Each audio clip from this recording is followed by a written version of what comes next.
Hey, what's up, Superdads? I am here today to show you how to do what I believe to be the perfect push-up. And this is a push-up that will challenge the hell out of you. Even if you're super strong, even if you bench, more than your body weight, this push-up is the truth.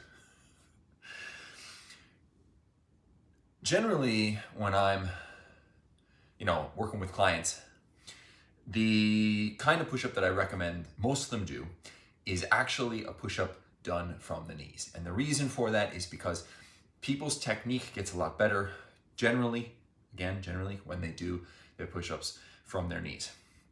The faults that we most often see in people's push-ups are things like their butts either coming up too high so that they're like pushing to their face, their lower back collapsing so that they're doing this like floor humping kind of push-up, and then their elbows splaying out when they do the push-up as opposed to their elbows staying close to their sides, tracking close to their sides, which is going to put the emphasis and the weight and the resistance into places that you don't necessarily want it, and it's going to strain joints that you don't want to be straining in ways that you don't want to be straining them.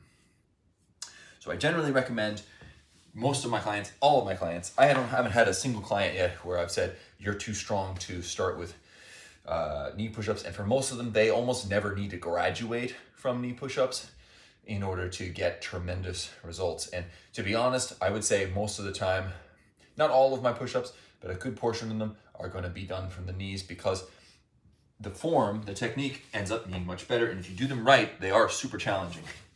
So the proper way to do that would be keeping your butt real down, squeezing your butt real nice and hard.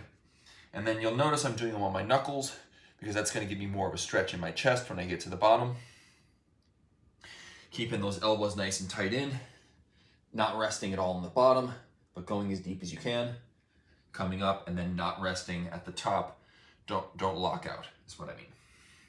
Okay, so doing them like this, because of the angle, it's almost like a decline bench press or a decline dumbbell press, the angle that you end up working with.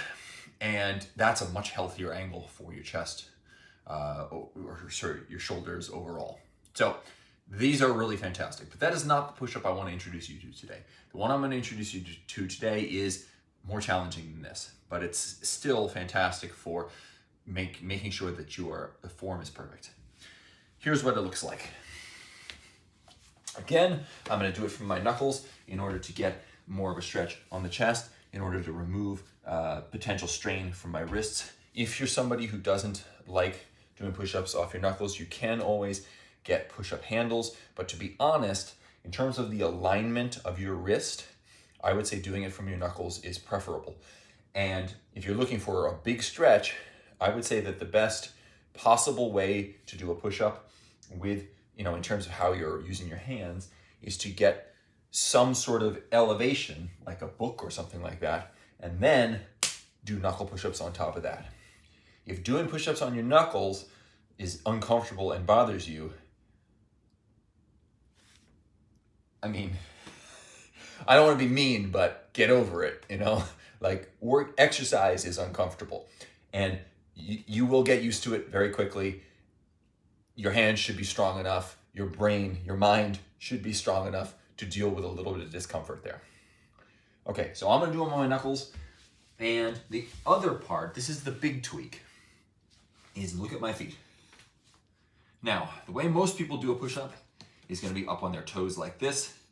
But this, for whatever reason, tends to create these tendencies. Whereas putting the top of your feet down, laying them down, is almost going to force you to have more of a strong plank position where your shoulder is in line with your hip, is in line with your ankle and your knee. So it's all one straight line. Okay? Then you're doing your push-ups from there.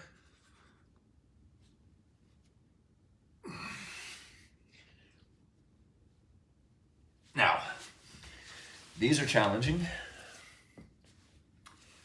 for a kind of like specific, interesting reason.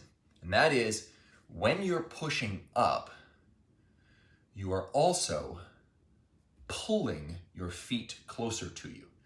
You're not gonna be able to see this, but my feet are laying like this on the mat.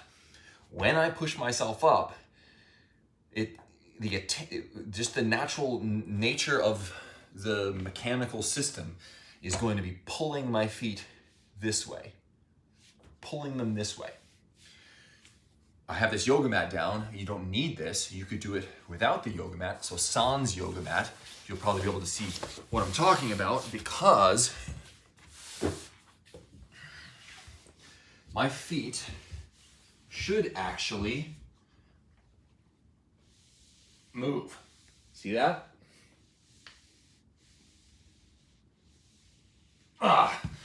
Okay. So either way, with a mat to create extra friction so that your feet don't move, or without one so that you're actually allowing them to slide, that friction is adding extra difficulty to the push-up. And I guarantee you that if you push your feet into the ground, if you make a conscious effort of contracting your abs and driving, using your hip flexors and driving your feet into the ground, that is going to add a tremendous amount of resistance.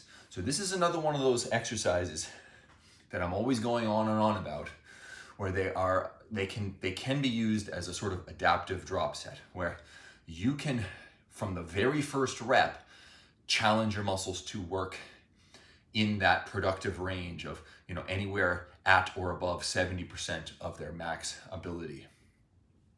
Because you're driving into the ground, you're making it really tough from the very first rep, but then as you proceed through the set, you can let off a little bit on that added resistance, and thereby create the drop set effect.